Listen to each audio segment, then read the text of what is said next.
Hilchot Shrita, dans Yoredéa. Vous pouvez télécharger le texte sur le site en PDF et c'est la page 31. Au traite, deuxième colonne. Donc on a vu parler hier de la Mila, du Nyan du 8e jour, c'est-à-dire que c'était que dans le 8e jour qu'on peut faire la Mila, c'est-à-dire qu'avant le 8e jour, il ne faut pas compter pouvoir faire la Mila, puisqu'avant le 8e jour, on est dans les 7 mesures de ce monde, donc on est dans l'imaginaire de ce monde. Et tant qu'on est dans l'imaginaire de ce monde, on n'a pas de chance de pouvoir se connecter à la spiritualité qui vient des mondes supérieurs, c'est-à-dire ni se connecter à Hachem, ni se connecter à la profondeur de la Torah, ni à son âme, à soi-même non plus, puisque ces éléments-là, ce sont tous des éléments qui commencent à partir du 8e jour, c'est-à-dire à partir de la fin de ce monde-là. Et aussi la vie de quelqu'un, on dit que 70 ans, c'est l'âge qu'on vit normalement dans ce monde, c'est 70 ans. Après, c'est durable, c'est pas 70 ans aussi, c'est les 70 années qu'on passe dans ce monde. Il n'y a pas possibilité de concevoir le monde futur dans ces 70 années-là. Tant qu'on n'a pas fini ça, on ne peut pas savoir vraiment ce que c'est le monde futur.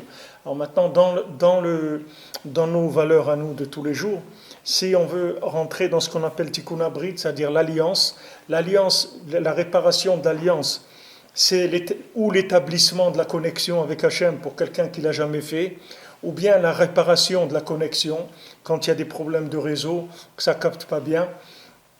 Alors on répare les réseaux, ça s'appelle Tikkun Abrit, c'est-à-dire réparation de l'alliance. L'alliance avec Hachem, c'est Pachou d'être lié avec Dieu, d'être conscient de sa présence en permanence. Dirsho Hashem ve'uzo bakeshu panav tamid, c'est-à-dire la recherche du visage d'Hachem dans toute chose. Dans toute chose, c'est pour ça au Beth Amikdash aussi, il y avait le Korban Tamid, c'est-à-dire tous les jours, on emmenait le Korban, tous les jours.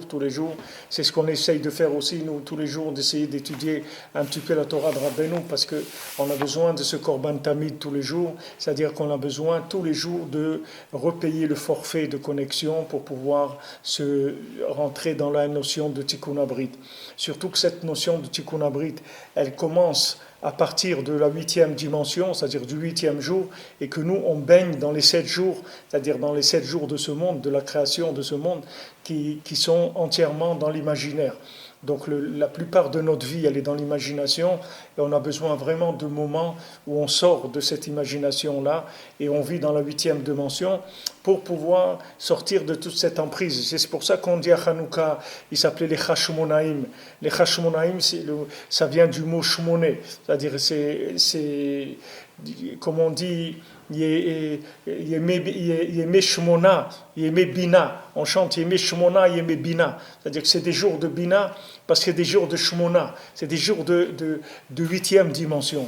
C'est-à-dire qu'il n'y a pas de possibilité de sortir de la marmite de ce monde-là si on ne se connecte pas sur la 8e dimension. C'est-à-dire que c'est pas la peine de chercher une solution dans la marmite, il n'y en a pas. Il n'y a aucune solution dans la marmite. C'est pour ça qu'il faut sortir.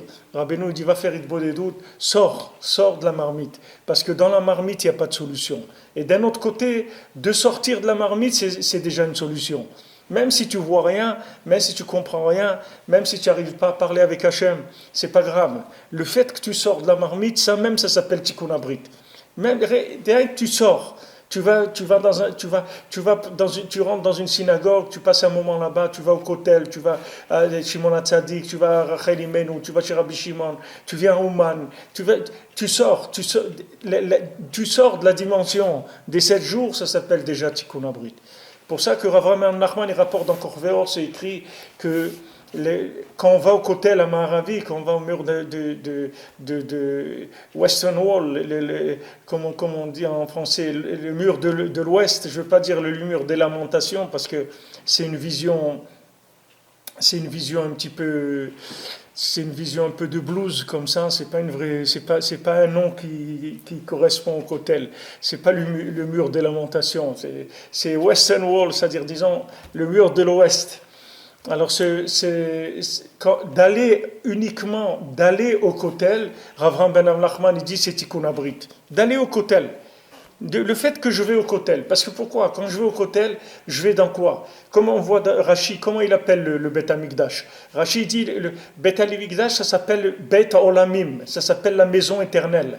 Donc quand je vais au Kotel, je vais dans un endroit éternel. Cet endroit-là, il est éternel. C'est pas un endroit de ce monde. C'est pas un endroit qui est une ville qui a été faite par des hommes. Cet endroit-là, c'est l'endroit où Hachem il a créé le monde. C'est l'endroit où Hachem il a commencé. C'est là où il y a la pierre qui est la base de ce monde-là. Donc dans cet endroit-là, il y a une 8e dimension. C'est-à-dire il y a une lumière de la 8e dimension. Donc quand je vais là-bas, uniquement de me diriger vers ça, c'est Tikkun Abrit. C'est-à-dire que je vais voir le réseau du téléphone, il va commencer à s'allumer. Même si maintenant je sens rien, je vois rien, les Chachamim nous disent d'aller là-bas, c'est Tikkun Abrit. Ça veut dire tout mouvement qui va être fait vers la 8e dimension, ça s'appelle Tikkun Abrit déjà. À peine de se déplacer, et même si j'arrive pas, rien que de vouloir aller. Rien que de vouloir aller. Aujourd'hui, il y a même des webcams sur le Kotel. Il y a des gens tous les matins, ils mettent sur leur écran la webcam du Kotel, ils regardent et ils ont envie d'aller au Kotel. Même l'envie d'aller, c'est déjà Tikkun Abrit. Le ratson de vouloir aller, ça s'appelle déjà Tikkun Abrit. Donc la réparation de l'alliance, c'est ça. C'est simple, mais il faut juste savoir comment ça marche. Parce que quand quelqu'un il se bat dans la marmite et il essaye de trouver des solutions dans les 7 midot, il n'y a pas de solution dans les 7 midot. Dans les 7 midot, on tourne en rond, parce qu'on ne peut pas sortir d'un problème avec le problème lui-même, c'est impossible. Parce que ce monde-là, c'est un monde d'imagination. Ce n'est pas un monde qui est vrai, c'est un monde imaginaire. Il n'est pas vrai ce monde. Ce monde, c'est juste une mise en scène pour trouver l'autre monde. Mais il est imaginaire. C'est comme vous allez voir une pièce de théâtre, tous les gens qui sont là, c'est imaginaire, ils ne sont pas vrais. Ce monsieur qui est en train de jouer, c'est un monsieur qui sa vie, c'est pas d'être le malade imaginaire. Sa vie, c'est un monsieur, il habite là-bas, il a une voiture, il rentre chez lui, il mange, etc. Quand vous le voyez jouer la pièce, c'est pas lui. Lui, il est en train de jouer, c'est tout. Il est en train de jouer le malade imaginaire. Mais il est en train de jouer quelque chose d'imaginaire. Mais lui, il est autre chose que ça. Ce monde-là, c'est un monde imaginaire. C'est-à-dire toute l'approche du monde, comme on l'a, nous, elle est imaginaire. Maintenant, il y a des tzadikim, ils ne voient pas du tout ce monde comme nous, on le voit. C'est-à-dire, ce monde, pour eux, il est transparent. C'est-à-dire, ils sont arrivés à une transparence de la matière. Et ce monde-là, il leur permet, au contraire, d'être en tremplin pour le monde d'en haut, pour les mondes supérieurs. Ce monde-là, pour eux, il n'y a qu'une emprise d'imagination. Mais ça, c'est les tzadikim. Nous, on est dans l'imagination complètement. Nous, on est dans le tube, YouTube, on est dans le tube. Toi, tu es un tube, tu es un tuyau, c'est tout. Tu es dedans, tu es dans les intestins du monde. C'est là où tu vis. Maintenant, là-dedans, tu peux pas sortir de là. Avec ça, tu sors pas. Comment tu sors? Et tu dis, voilà mon ami, j'éteins mon téléphone, shalom et tout. Moi, pendant 1 heure, je sors. Où tu vas? Je sais que je ne vais pas là, c'est tout. Je sors de la marmite, c'est tout. Le reste, ça ne m'intéresse pas. C'est tout. Je sors de la marmite pendant 1 heure. Et Rabbeinu il dit, celui qui sort de la marmite pendant 1 heure, pendant toute la journée, il peut être Bessimcha. Il peut être... Ça y est, il a gagné. Il n'est plus dans Télé 7 jours. Sinon, il est dans Télé 7 jours. Tout ce qu'il vit, c'est l'imagination de Télé 7 jours, c'est tout. Celui-là, il lui vend ça, l'autre, il lui vend ça, il lui fait croire qu'il va devenir riche, qu'il va devenir pauvre, qu'il va devenir intelligent, qu'il va avoir ça, qu'il ne va pas avoir ça. Tout ça, ce sont des tractations et des notions qui sont imaginaires, qui sont des fantasmes. Il faut sortir de là. Comment on sort? On va repérer tout ce qui est du monde de la 8e dimension. Tout ce qui est la 8e dimension, il faut en faire une petite liste. Et tout ce qui est de cette 8e dimension, il faut y aller en permanence. Comme Rabbi Nathan il dit connaître la grandeur du Tzioun de Rabbeinu à Ouman, je ne la connais pas. Rabbi Nathan, il dit ça lui-même. Il dit, moi, la grandeur du Kever de Rabbeinu, de Ouman, je ne la connais pas. Mais une chose que je suis sûr, c'est que je dois y aller tout le temps, c'est tout. C'est ça que je suis sûr. Moi, ce que je sais, c'est que tout le temps, je dois y aller, c'est tout. Rabbi Nathan, il venait tout le temps à Ouman, il retournait et revenait. C'est pour ça que quand il est mort, alors quand Rabbi Nathan il est mort à Sarah Beteves, c'était vendredi, alors le vendredi, comme comme il est mort vendredi après-midi, donc ils n'ont pas voulu l'enterrer comme ça rapidement, vite, vite avant Shabbat. C'est pas un kavod, c'est écrit dans Shulchan Aruch, que c'est pas un kavod pour un grand homme, un homme d'un certain niveau, de l'enterrer comme ça rapidement. Donc ils l'ont enterré après Shabbat. Alors ça veut dire que son corps, il était pendant tout le Shabbat, il était là. Maintenant, le vendredi soir, son ami Rav Aftali, il a rêvé déjà de Rabbi Nathan, que Rabbi Nathan il courait comme ça, il le voit qu'il était en train de courir. Alors il lui dit, Nathan, où tu cours? Où tu vas? Il dit, moi je vais directement chez le Rebbe. Moi je vais directement chez le Rebbe. C'est-à-dire que Rabbi Nathan, avant que son corps il soit dans la terre, sa neshama elle était déjà dans la yeshiva de Rabbeinu en haut. Avant qu'il ait enterré Bichlal. Pourquoi? Parce qu'ils disent que comme toute sa vie, il allait chez le Rebbe tout le temps. Donc après, quand il est mort, qu'est-ce qu'il a fait? Il a été chez le Rebbe, c'est tout où il va aller. Il n'a pas d'autre.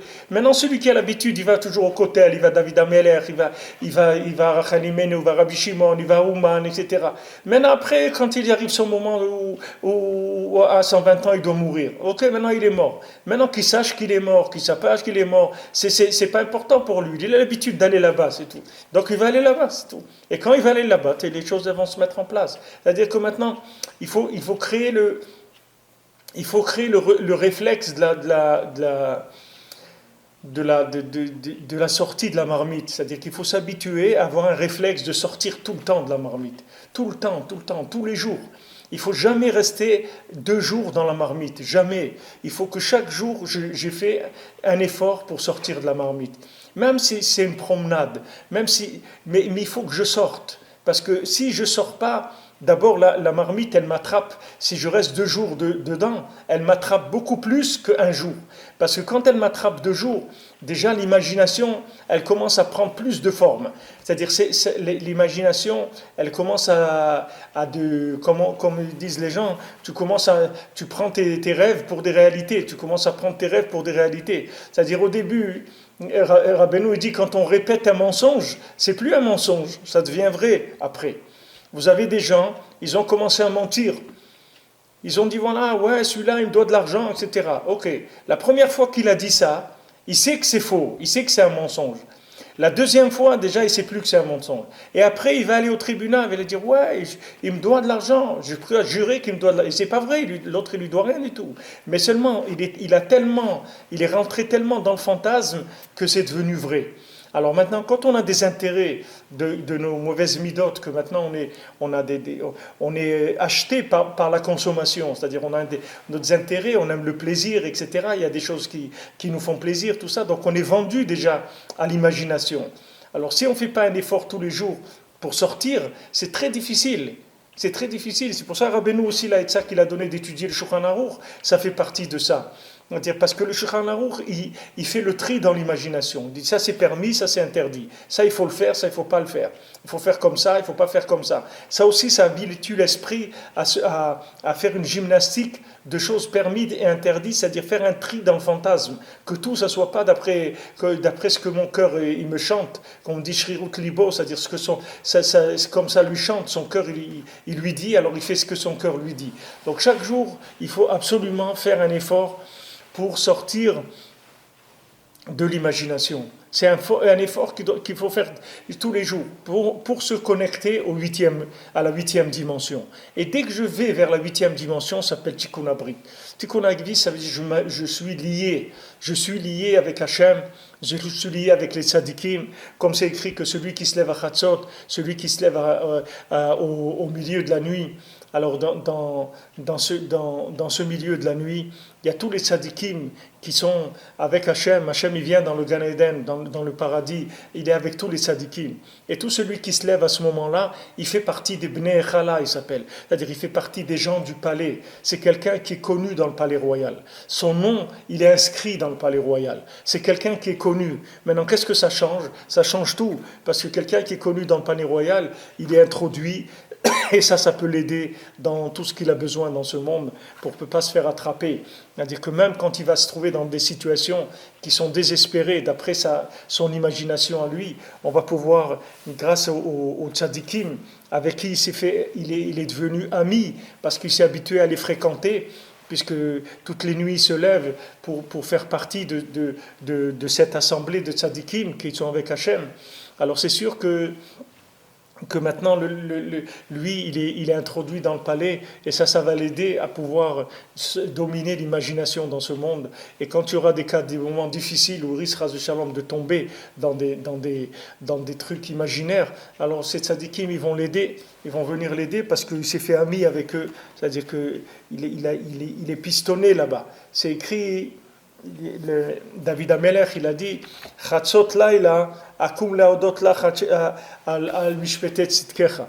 C'est-à-dire que David Amelech, il a dit à Hachem, à Chatzot, je me lèverai pour te remercier sur tes lois, sur les lois de la Torah que tu nous as données, merci que tu nous as donné la Torah. Alors Chatzot, je me lèverai pour te faire des louanges.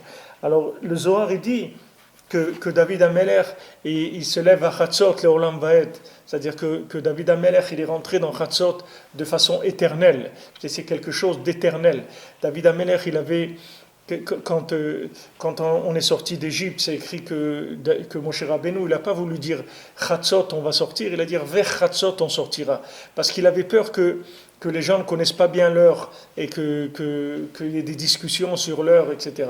Mais David Amelech lui dit Chatzot, lui dit pas vers Chatzot. Pourquoi ? Parce que David Amelech, il avait sa harpe qui était pendue au-dessus de son lit. Et à Chatzot, il y avait le vent du nord qui venait, qui soufflait dans la harpe et qui faisait une musique qui réveillait David pour Chatzot. Ça veut dire que David, il était arrivé à être pris en charge par la Shgacha, que maintenant on envoyait du ciel, on lui envoyait maintenant une musique qui le faisait sortir de son sommeil.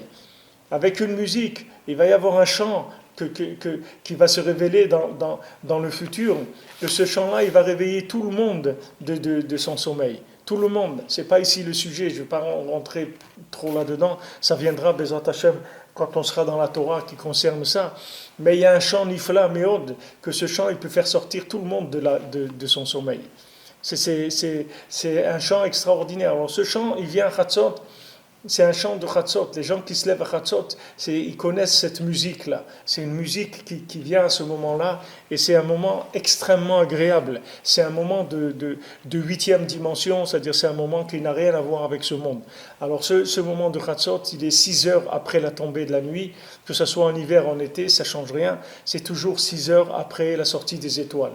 Disons, si la sortie des étoiles aujourd'hui est à 18h30, alors vous ajoutez 6 heures, ça fait minuit et demi, et ça dure pendant 2 heures, de minuit et demi à 2h30. Et ça, c'est ce moment-là, c'est un moment très propice pour obtenir tout ce qu'on a besoin d'obtenir, et surtout, Pidion. Rabbeinu dit, celui qui se lève à Chatzot, c'est un Pidion, c'est-à-dire c'est un rachat, il sort de prison, il paye une caution pour sortir. Chaque fois qu'il se lève à Chatzot, il paye la caution, il sort. Il se paye la caution, il sort. Il y avait un Breslever comme ça. On lui a dit, on voyait sa vie. Il n'avait pas une vie tellement réussie. Il n'avait pas beaucoup de parnassa ni rien. Mais c'était quelqu'un, tous les soirs, il se levait à Chatzot et il faisait tikkun Chatzot, il étudiait, etc. Il se levait à minuit, il faisait la prière de minuit, il étudiait. Alors, quelqu'un lui a dit, mais tu te lèves tous les soirs à Chatzot et tout, où sont les délivrances, les miracles que tu fais avec ton Chatzot? Et il dit, le miracle de mon Chatzot, c'est que je me lève un autre Chatzot, c'est ça mon miracle. C'est-à-dire, c'est ça le miracle. C'est-à-dire que les gens, ils croient que dans la vie, réussir, ça veut dire arriver à des niveaux. Mais de se maintenir là où on est, ça c'est un miracle énorme déjà. Quelqu'un qui se maintient, c'est quelque chose de nifla. Regardez combien de gens ils partent complètement, les pauvres ils sont embarqués par la marée. La marée elle les emporte. La marmite elle les emporte. Baruch Hashem, celui qui a trouvé un lien avec la 8e dimension, il ne faut pas le lâcher. Par le fait qu'il maintient le lien, il est garanti que Bezat Hashem, il va s'en sortir. Alors il dit ici, Rabbi Nathan, voilà pourquoi on recouvre le sang maintenant quand on a fait le sacrifice ou quand on a fait l'abattage rituel de l'animal, on recouvre le sang avec de la terre. Pourquoi on le recouvre avec de la terre? Que c'est le principe de l'épée en question, chez Uprinat Fila, que c'est la prière, Prinat Malchut, c'est le pouvoir, Prinat Adibur Shel Shlemut Lashon HaKodesh, c'est la parole de la langue sacrée qui est parfaite. Donc on voit ici, vous voyez, Rabbi Nathan, il fait ce qu'il appelle Rav Ben Avnacham les ksharim, c'est-à-dire les liens. Rabbi Nathan, il attache tout le temps, je vous l'ai dit plusieurs fois, c'est-à-dire que maintenant, il a toujours cette façon circulaire de raisonner, c'est-à-dire que Rabbi Nathan, c'est comme une ronde, c'est-à-dire il tourne avec un élément, avec deux, après il rajoute un troisième, un quatrième, un cinquième, et ne croyez pas qu'il répète rien du tout. Il fait, parce que dans la danse, les premiers qui étaient dans la danse, ils sont toujours là, mais seulement le fait qu'il y ait un nouveau qui est rentré, ces premiers-là, ils ont pris une autre dimension.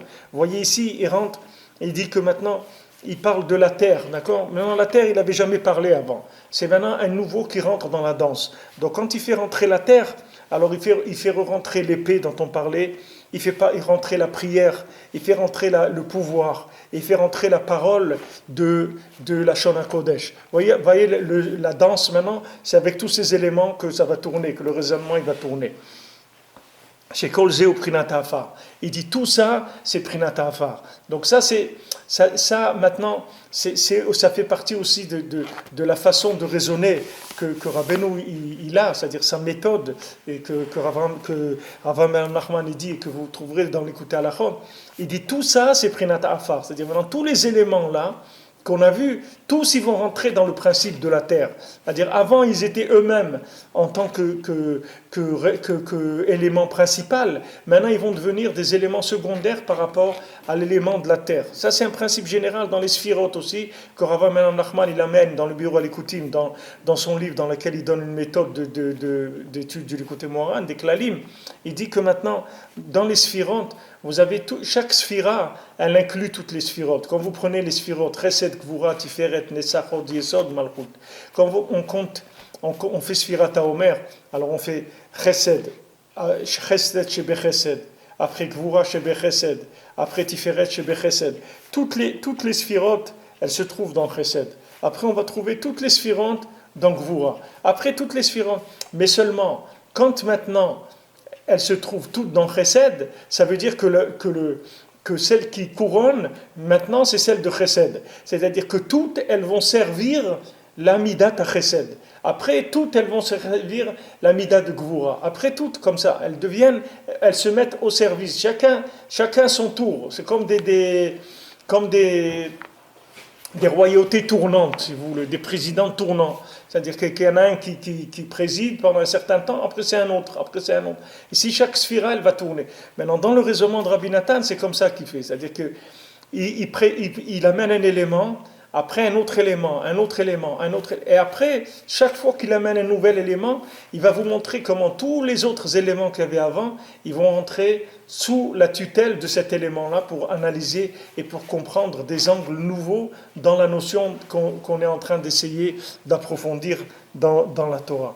Chez Prinat Fila, alors Afar, c'est le principe de la prière. Prinat Cherevanal, c'est l'épée en question, comme Shkatav Rabbeinu Nero Yair. Comme le Rebbe, il a écrit Nero Yair, quand il dit Nero Yair, que ça veut dire que le Rebbe, il était vivant quand Rabbi Nathan, il a écrit cette halakha-là. Le Rebbe, il était encore de ce monde.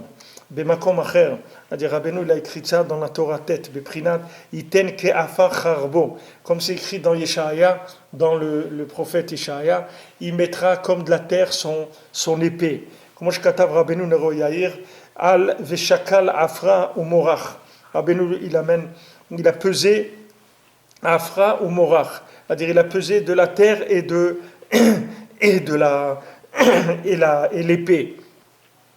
C'est dans la Gemara Baba Batra. Afar ou Prinat Malchut. Maintenant, qu'est-ce que c'est la terre? C'est le pouvoir, Cheyadoua. La terre, c'est le pouvoir. C'est elle qui a le premier mot et c'est elle qui a le dernier mot. Puisque maintenant ça vient de la terre et tout ça retourne à la terre. L'homme, il a été fait avec de la terre et tous les éléments, c'est l'usine de recyclage général, c'est-à-dire la terre. Alken hakisui afshu mitzvah bifnei atzma ugmar ashrita. Bien que le kisui d'âme, c'est une mitzvah des 613 mitzvot, mais elle fait partie de la mitzvah de la shrita, c'est-à-dire que c'est une mitzvah qui vient à la fin de l'abattage rituel. Kihu prinat shrita mamash veigmar shrita. Parce que la terre, c'est le principe de la shrita mamash, parce que c'est la fin de la shrita. Pourquoi c'est la fin de la shrita? Pourquoi maintenant la terre, quel rapport elle a la terre avec le couteau? C'est-à-dire, apparemment, la terre et le couteau, c'est des choses qui sont. On ne voit pas le rapport que ça. Mais par rapport à la notion dans laquelle on est, c'est-à-dire qu'on essaye de raffiner la 8e dimension, c'est-à-dire le Lashon HaKodesh, la parole tranchante, la parole de vérité, la langue sainte, c'est-à-dire toutes ces notions qui sont des notions d'absolu dans le relatif. La terre, elle a cette notion d'absolu dans le relatif. Parce que la terre, elle va tout donner. La terre, vous mettez des graines dedans, vous lui mettez une graine de pomme, elle va faire pousser un arbre, elle va vous donner des pommes pendant des siècles même, elle va donner. Avec cette graine que vous avez mis dans la terre. C'est-à-dire la terre, elle va donner tout. Mais d'un autre côté, la terre, elle prend tout aussi. Tout ce qui va sortir, elle va le reprendre. C'est-à-dire qu'elle va donner, mais elle va reprendre aussi. Donc c'est quelque chose qui est très proche de la finalité. C'est-à-dire c'est très proche de la 8e dimension. C'est la 8e dimension. Parce qu'elle donne tout, elle prend tout. C'est-à-dire que c'est elle qui donne, qui nourrit l'homme, et elle va se nourrir de l'homme aussi. C'est-à-dire elle va prendre. On voit que Hachem, il a puni la terre parce qu'elle a pris le sang de Caïn. Il a dit, pourquoi tu as pris le sang de Caïn? Il ne fallait pas le laisser rentrer dans la terre. Ce sang-là, il a fallu le refuser. On voit que la terre, c'est l'élément absolu qui se trouve dans les 4 éléments. C'est-à-dire quand on prend le feu, l'air, l'eau et la terre, c'est un élément d'absolu qui est très très fort. C'est pour ça que tout ce qui vient de la terre, c'est-à-dire la tristesse, la lamentation, toutes ces choses-là, c'est des choses où l'homme il se sent bien, parce que c'est comme la mort, c'est-à-dire il se sent comme s'il était dans une tombe, c'est-à-dire dans la terre, il est pris par la terre. C'est pour ça qu'il se sent bien, il se sent attiré par ces choses-là. C'est pour ça que l'homme par nature, il est attiré par la tristesse, parce que la tristesse pour lui c'est sécurisant, c'est-à-dire c'est comme qu'il baignait dans quelque chose qui est une notion d'absolu, de finalité. C'est pour ça que dans le Sipurim Masiot, Rabbeinu dit dans le Baal Tefila, il y avait des gens qui ont choisi que le but de la vie pour eux c'était de tuer les gens. Ils ont dit pourquoi? Puisque maintenant le but c'est que tous les gens ils vont mourir, ils vont retourner dans la terre. Donc quand on tue quelqu'un, les maasés, on l'amène à sa finalité plus rapidement. On l'amène à sa finalité, puisque de toute façon, le but, c'est qu'il va mourir. Donc maintenant, on va l'aider à aller plus vite vers son but. Alors maintenant, quand on le voit comme ça extérieurement, ça a l'air un petit peu, comme on dit, folklorique, comme ça. C'est un petit peu quelque chose qui n'a pas l'air très sérieux. Mais Béhémet, ce sont des philosophies qui sont basées sur des éléments qui sont très profonds. Ces éléments-là, c'est ce qu'on touche un petit peu ici, c'est de voir que la terre, elle a un élément d'absolu. C'est-à-dire et elle alimente l'homme. Ne croyez pas, de vivre sur la terre, de marcher sur la terre, etc. Ça donne une conscience du but. Ça donne une conscience du but de la vie. C'est quelque chose qui calme les fantasmes, qui calme la folie. C'est pour ça que la terre avec laquelle on va recouvrir le sang après la shrita, ça fait partie de la shrita elle-même. C'est-à-dire c'est comme le couteau lui-même. Parce que le couteau, qu'est-ce que c'est? C'est quelque chose de tranchant qui va amener une vérité tranchante, qui va libérer l'homme du côté animal et qui va le faire passer du côté humain, c'est-à-dire conscient de la présence d'Hachem, qui va lui donner le da'at. L'animal, il n'a pas de da'at, l'animal, il est dans l'imaginaire et le fantasme. L'homme, le but de l'homme, c'est le da'at. Le da'at, il vient avec la parole. Quand est-ce qu'un enfant, il a du da'at? C'est quand il commence à parler, comme c'est écrit dans la halakha, que quand un enfant, il répond Amen, dès qu'il commence à répondre Amen, il a place au monde futur. Il a part au monde futur. Pourquoi il a part au monde futur? Parce que le fait que maintenant il parle, et quand il parle, il dit Amen, c'est-à-dire il reconnaît Hachem, ça y est, il a part au monde futur.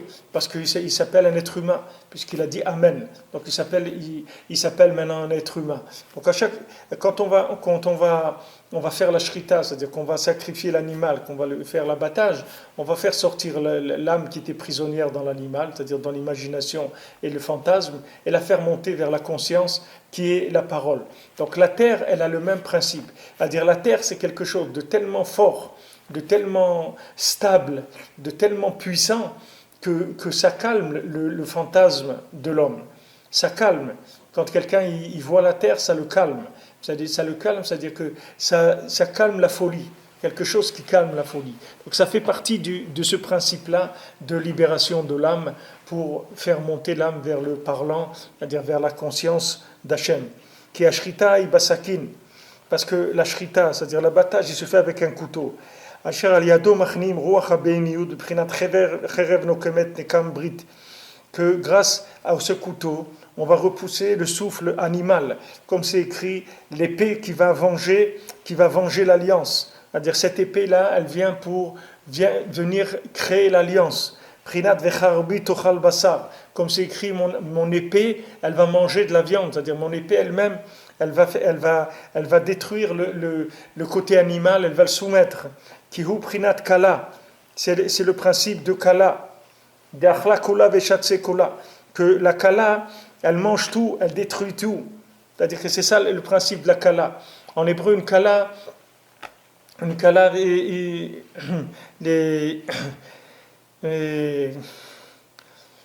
qu'est-ce que c'est une kala? Une kala, c'est une fiancée. Alors une fiancée, qu'est-ce qu'elle fait? Une fiancée, elle va détruire tout le mal qu'il y a dans l'homme, toute l'imagination qu'il y a dans l'homme. La femme, elle est faite pour détruire les fantasmes de l'homme. C'est ça le but de la femme. La femme, elle est faite pour... L'homme, il est plein de fantasmes, parce que l'homme, il a une connaissance qui est très virtuelle des choses. Et l'homme, il n'est que virtuel. L'homme, il n'a rien de concret, parce que son âme, elle est tellement fine qu'elle n'a pas du tout de rapport avec la matière. Donc l'homme, il est complètement dans l'imagination et dans le virtuel. Maintenant, quand il va se fiancer, il va voir sa femme, sa kala. Alors sa kala, c'est elle qui va se tenir contre tous les ennemis de l'homme qui vont venir pour faire tomber dans l'imaginaire. Toutes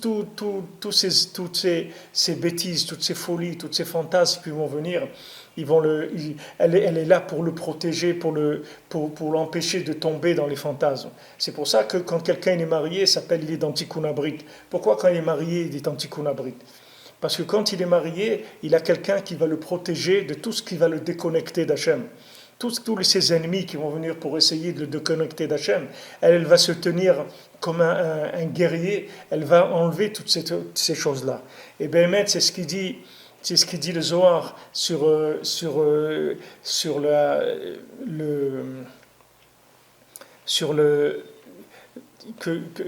Vaï ki chalot Moshe ta Mishkan, c'était quand maintenant il a fini Moshe le Mishkan, c'est-à-dire quand maintenant Moshe il a fini le Mishkan, alors Moshe il s'est tenu, il était à l'extérieur, il a monté le Mishkan et il s'est trouvé à l'extérieur. Maintenant quand il était à l'extérieur, alors il ne pouvait pas rentrer parce qu'il y avait la nuée d'Hachem et la présence d'Hachem qui était devant la porte du tabernacle. Maintenant, Hachem, il avait une telle joie quand le tabernacle il s'est fini. Hachem, il avait une joie extraordinaire parce qu'enfin, Hachem, il avait une maison dans les mondes inférieurs. C'est quelque chose d'extraordinaire pour lui. Hachem, avant, il n'avait pas de maison. Il n'avait pas de maison parce qu'Hachem, il n'avait pas de femme. Et comment il va avoir une maison? Ishto Zebeto, on dit, c'est la femme de quelqu'un, c'est sa maison, c'est ça la femme de quelqu'un. Quand on dit comment ça va à la maison, un juif il dit pas à quelqu'un comment ça va ta femme, on dit pas ça. Non, on dit pas ça, c'est pas pudique de dire comme ça, de parler comme ça. On dit comment ça va à la maison, parce que la maison c'est sa femme, c'est la même chose. Ishu Beto, c'est la même chose. La maison ça. Maintenant Hachem il n'avait pas de femme. Maintenant, il a eu une femme. Qui c'est sa femme? Vaïchal Moshe, c'est-à-dire que Vaïchichalot Moshe. Quand il a fini Moshe, qu'est-ce qu'il a fini? Moshe il est devenu la kala d'Akadosh Baruch Hu. Moshe il est devenu la femme d'Akadosh Baruch Hu. Akadosh Baruch Hu, il a dit, je ne peux pas rentrer dans ma maison si ma femme, elle ne rentre pas. Elle lui a dit à Moshe, rentre dans le Mishkan. Moshe il est rentré dans le Mishkan. Et après Hachem, il avait sa maison avec Aviechol, sa femme, que c'est Moshe Rabbeinu. Et ça, c'est valable pour chacun. Chacun que Hachem lui a donné le srout dans la folie de ce monde, que pour Hachem il s'est marié avec une femme, et s'est pas marié avec un homme, ou s'est pas marié avec une vache, ou s'est pas marié et resté sans être marié du tout. Combien il doit remercier Akadosh Baruch Hu tous les jours, et combien il doit demander à Hachem qu'il lui garde sa femme, qu'il la protège, qu'elle soit en bonne santé, qu'elle ait tout ce qu'il faut. Ma grand-mère, elle est à Shalom, toujours elle me disait, prie toujours pour ta femme, parce que c'est la plus grande richesse que tu as dans ta vie, c'est ta femme. Parce que ta femme, elle va te permettre quoi? Ta femme, elle va te permettre de rester connecté avec Hachem. C'est ça qu'elle va te permettre. C'est pas que la femme, elle te fait à manger ou elle te fait pas à manger, ou elle sait bien faire le couscous ou pas. C'est pas ça qui est important. Ce qui est important, c'est que sa présence, le lien qu'on a avec son épouse, ça fait que l'épouse, elle va intervenir, elle va empêcher tous ceux qui veulent s'approcher, elle va les écarter. C'est pour ça que c'est écrit que Kala, Rabbi Renatan il dit ici, De'achla kula ve'shatse kula. Elle brûle tout, elle détruit tout. C'est-à-dire, elle détruit tout le mal. Et tous les problèmes qu'il y a de Shalom Bayit, c'est quand l'homme il résiste à la destruction du mal. C'est ça qui crée les problèmes de Shalom Bayit. C'est-à-dire, l'homme, il veut pas, il n'arrive pas. L'homme, l'homme, il est dans un film. Il est en train de vivre il s'est fait un film. Il a un film dans sa tête. Il croit que la vie, c'est un film. Et maintenant, sa femme, elle réveille en permanence parce qu'elle le fait sortir tout le temps de la salle de cinéma. Tout le temps, elle le tire. Elle le sort de la salle de cinéma, elle le met dans la réalité de la vie. Et ça, c'est très agréable, très désagréable.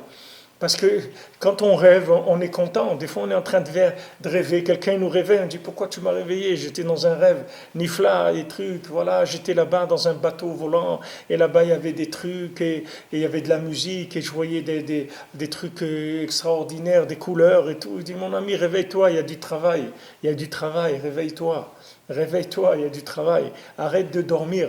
Arrête de fantasmer, mon ami. Sors du fantasme, sors de l'imagination, sors de là, sors du sommeil. Qu'est-ce que tu fais dans le sommeil? Qui est-ce qui va te dire ça? Il n'y a que ta femme qui peut te réveiller. Il n'y a personne dans le monde qui peut te réveiller comme ta femme. Personne ne peut te réveiller. Même Rabbeinu, il a dit, tout ce qu'il est arrivé dans Avodat Hashem, tout ce qu'il a eu, Rabbeinu Baruch Hashem, il a eu plus que personne n'a eu dans le monde. Tout ce qu'il est arrivé avec une seule chose, grâce au Shalom Bayit. C'est grâce à ça que Rabbeinu est arrivé. À tout à ce qu'il est arrivé. Parce que la femme, c'est la connexion. C'est la connexion elle-même. Hachem Sefata et Tiftach, on a vu ici, il nous a amené avant, qu'est-ce que c'est? Avanim Shlemot Tivne. Tu construiras des pierres parfaites. Qu'est-ce que c'est Avanim Shlemot Tivne? C'est Rochetevot Eshet. Hachem Sefata et Tiftach, Rochetevot Eshet. Hachem ouvre mes lèvres pour prier, c'est Eshet, la femme. Even Shlemot Tivne, c'est Eshet. Des pierres parfaites, tu vas construire, c'est Eshet. Parce que cette Eshet-là, cette Eshetraïl, cette femme-là extraordinaire, elle va aider l'homme, elle va lui enlever toutes les impuretés, tout ce qui voudra se coller sur lui, ou tout ce qui s'est déjà collé sur lui, elle va lui éliminer tout ça. C'est sûr que c'est pas agréable, mais c'est pas dans la vie, ce qui est profitable, c'est pas toujours agréable. Quand quelqu'un il doit aller chez le dentiste ou il a une opération, un truc, il n'y a rien d'agréable. Mais s'il passe pas par là, il va lui arriver des problèmes beaucoup plus grands. C'est pas agréable de se faire soigner. Surtout de se faire soigner de son imagination. Combien de gens ils veulent rester dans l'imagination? Ils sont bien là-dedans. Ils sont dans un monde imaginaire. Et c'est Nifla, ils se sont créés un monde imaginaire et ils vivent dedans. Il y a des communautés entières aujourd'hui qui vivent dans Internet. C'est-à-dire ils vivent dans Internet, c'est-à-dire ils n'ont pas de vie, ils sont que dans l'imaginaire, c'est tout. Ils ont créé une communauté d'imaginaire et de fantasmes et ils vivent là-dedans, c'est tout. Il n'y a pas de réalité, il n'y a rien, c'est ça la réalité. Maintenant quand quelqu'un il se marie, il va se confronter à une réalité qui fait mal des fois. Des fois, elle peut faire très mal. Il y a des moments où ça peut être très très dur.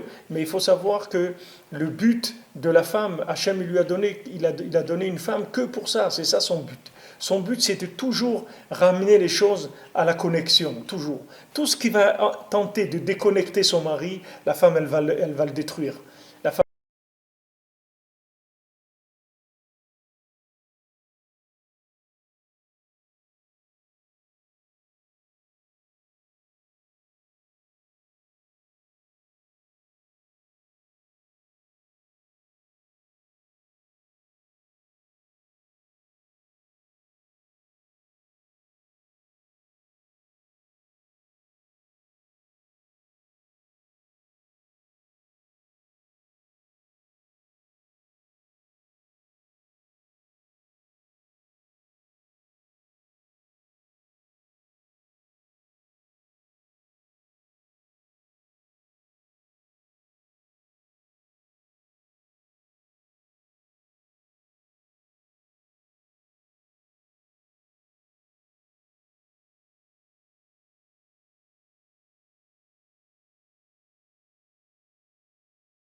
il va manipuler le monde entier avec sa parole.